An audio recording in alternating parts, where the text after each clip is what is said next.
You know that feeling when you walk into the office and just seeing one person in the hallway makes your shoulders tightening?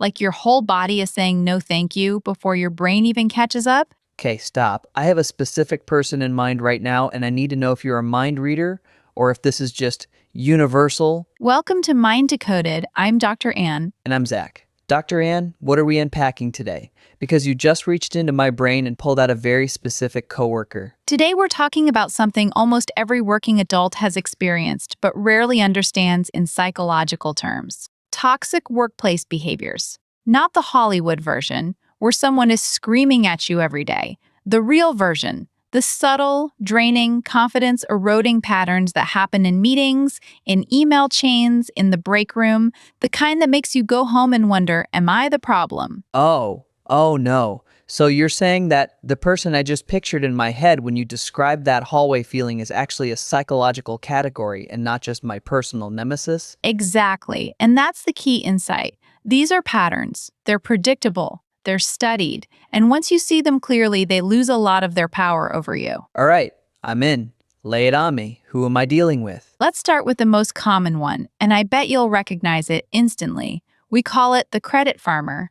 This is the colleague who shows up right as you finish a project, makes one minor suggestion, and then presents your work to the boss as if they led the whole thing. I hate this person. I hate this person so much. I had a coworker at my last job who would literally wait outside my office on deadline days. As soon as I emailed the final report, she'd forward it to our boss with great thinking on this direction and act like it was her initiative from day one. Meanwhile, I'd been working on it for 6 weeks. 6 weeks! And how did that make you feel? Not just the anger, but underneath it. Honestly, like I was invisible. Like my work somehow didn't matter unless someone else validated it. I started checking my own confidence.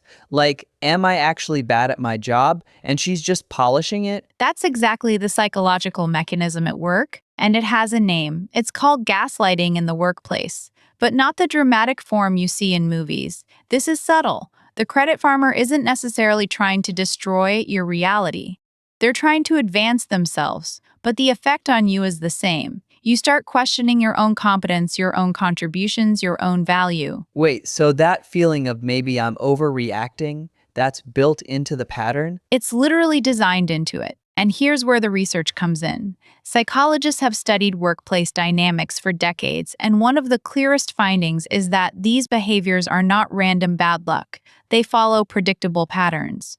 A landmark study by organizational psychologist Dr. Mitchell Newbert in the early 2000s looked at what they called destructive leadership behaviors, not just from bosses but from peers. And they found that about 30% of workplace conflicts that escalated into serious burnout or depression had a single repeating structure. One person consistently undermined another's contributions while taking credit for their work. 30%. So almost a third of serious workplace conflicts are driven by this one pattern? At least. And the scarier part is that most targets of this behavior don't identify it as a pattern. They think it's personal. They think, that person doesn't like me, or I must be doing something wrong. But the research says you're dealing with a behavioral strategy. It's not about you. It's about what works for them. Okay, so the credit farmer is pattern number 1. What's pattern number 2? Do I want to hear this? You want to hear this because you've almost certainly met them. We call this one the emotional sponge. This is the colleague who shows up at your desk every day with a new crisis. Not a real emergency, but a manufactured or exaggerated problem that requires your emotional energy to solve. I literally just got a chill because I could picture this person's posture. They lean into your doorway like they're about to collapse. Hey, do you have a second? I'm really struggling with... Yes. Exactly that. And here's what makes it a psychological trap. This person seems vulnerable. They seem like they need your help. So you feel guilty for wanting to avoid them. You think, I'm a good person. I should help. But after every conversation, you feel drained, maybe even a little bitter, and then guilty about the bitterness because they're struggling. That's exactly it. I had a teammate like this.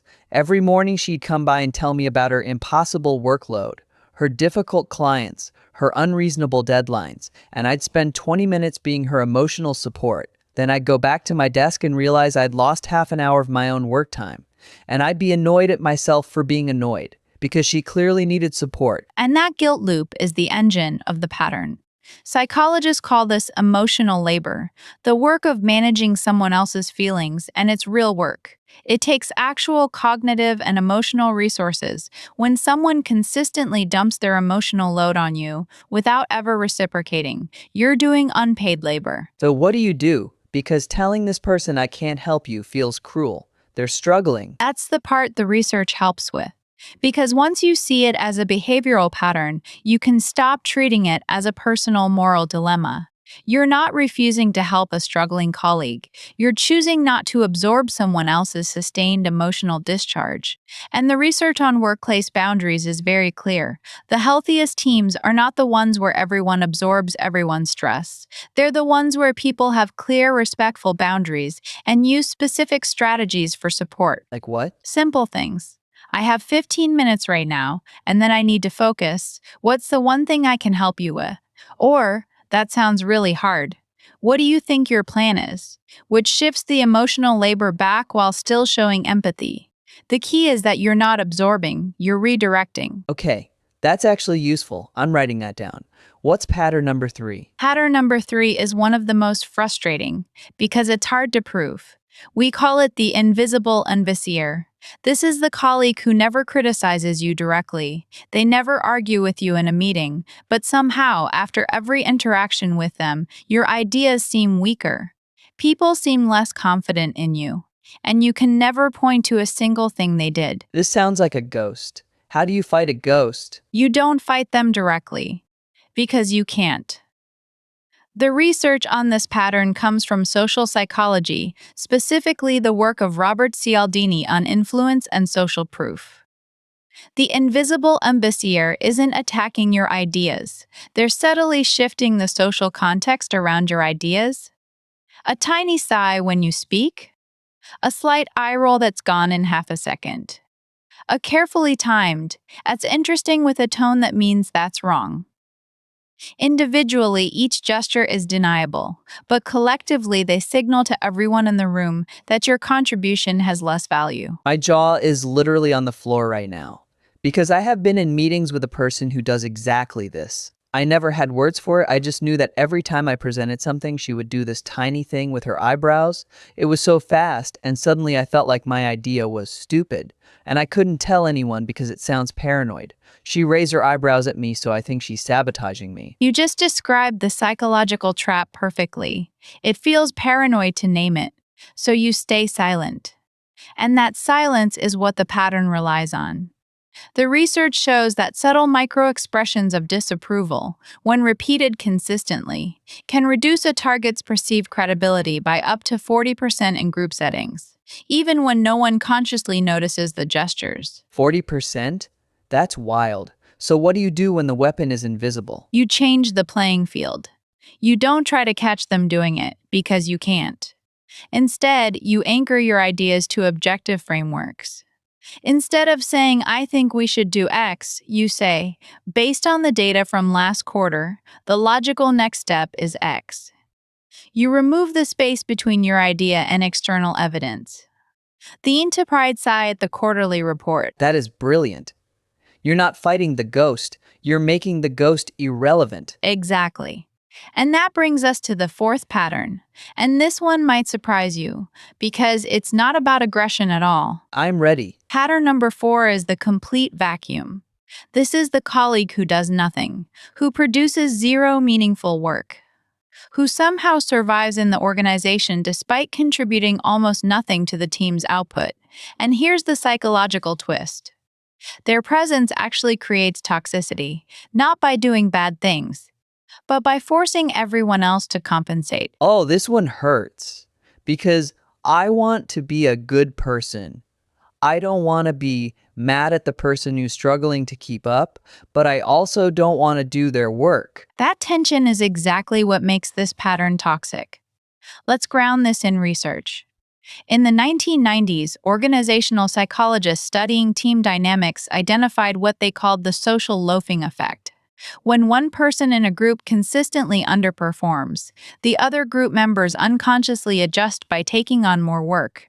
But eventually resentment builds. Communication breaks down, trust erodes, and the ironic finding is that the group itself becomes less psychologically safe. Not just for the loafer, but for everyone. So the freeloader's presence makes the entire team feel less safe? Exactly. Because team members start monitoring each other. They start hesitating to volunteer for tasks because they know they'll end up doing double duty. They stop collaborating openly because they're afraid of being taken advantage of. The vacuum pulls energy out of the whole system. Okay, I need you to zoom out for me because I'm sitting here identifying each of these people in my work life and I'm feeling simultaneously validated because you're telling me this is real and also kind of hopeless. Like, how do you survive in any workplace if these patterns are everywhere? That's the question that brings us to the most important insight of this entire episode, and it's a shift in perspective that honestly changed how I think about my own career. Ready? Yes, please. The piece most people get wrong is that they try to fix the toxic person. They try to change them, expose them, confront them, get them in trouble. And that almost never works. Because the toxic behavior is a strategy that works for them. It's not a mistake, it's a tool. So you're saying you don't fix them. You don't fix them. You can't fix them, but you can change your relationship to the environment they create. And the most powerful tool for that is something called psychological self-differentiation, a concept from family systems theory that applies directly to workplaces. Break that down for me. Self-differentiation is your ability to stay grounded in your own identity and values while you're under emotional pressure from others. Think of it as an internal anchor.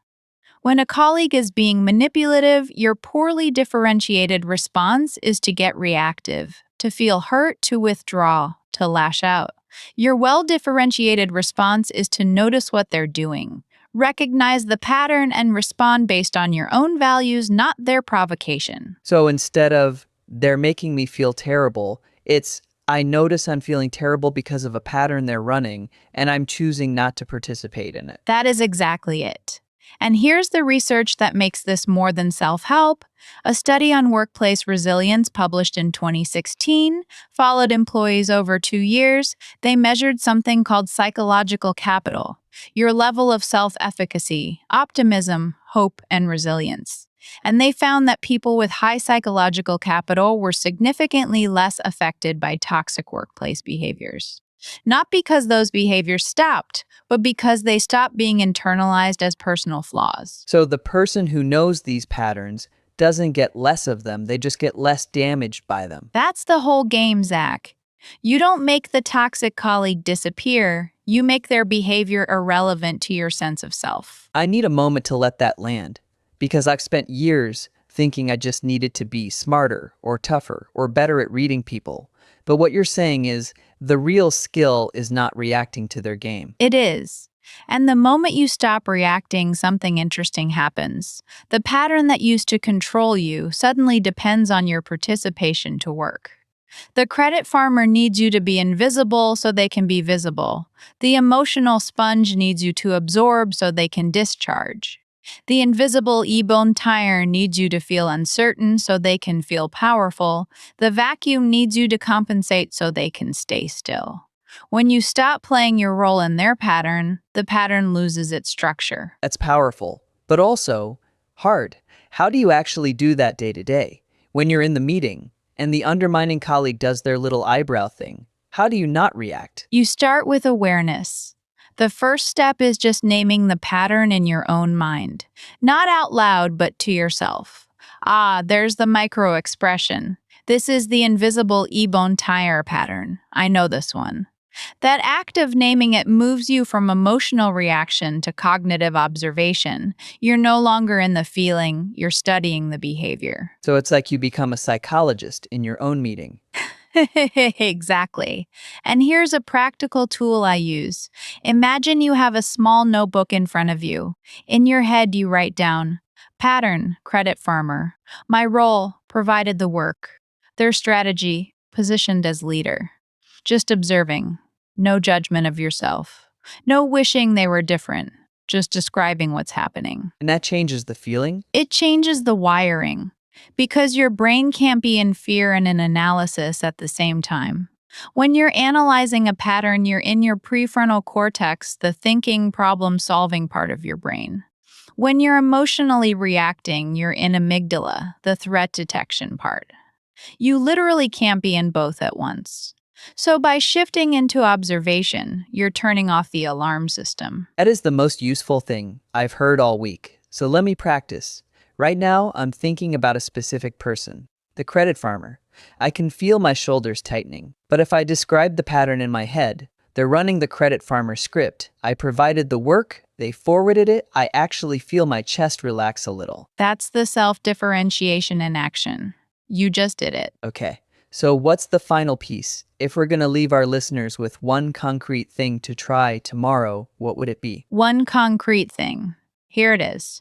Tomorrow morning, before you walk into your office or open your laptop, identify one pattern you know you'll encounter. Just one.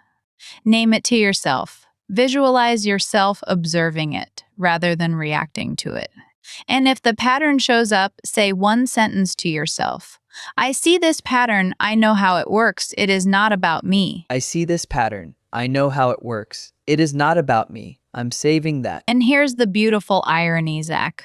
Once you stop being affected by these patterns, you'll notice something surprising. They happen less often. Not because the people changed, but because you stopped sending the signals that made you a good target. People who are confident in their own value don't attract the same degree of undermining. People who set clear boundaries don't attract the same degree of emotional dumping. It's not magic, it's social physics. Social physics. I love that. So the takeaway is not fight the toxic person, it's be the person who isn't vulnerable to their game. Exactly. And if you want to go deeper on this, we have a whole series on workplace psychology coming up. We're going to talk about power dynamics, about negotiation, about building psychological safety. But this is the foundation. You are not a passive receiver of workplace dynamics. You are an active participant. And once you understand the patterns, you get to choose your participation. That's the kind of aha that makes you want to go to work tomorrow just to try it out. Dr. Ann, as always, thank you. Thank you, Zach. And to everyone listening, the next time you're in a meeting and someone does that thing that makes you feel small, just pause. Name the pattern, take a breath, and remember, it is not about you. Mind Decoded, new episodes every day. If this one hit home, share it with a coworker who needs to hear it, and we'll see you tomorrow.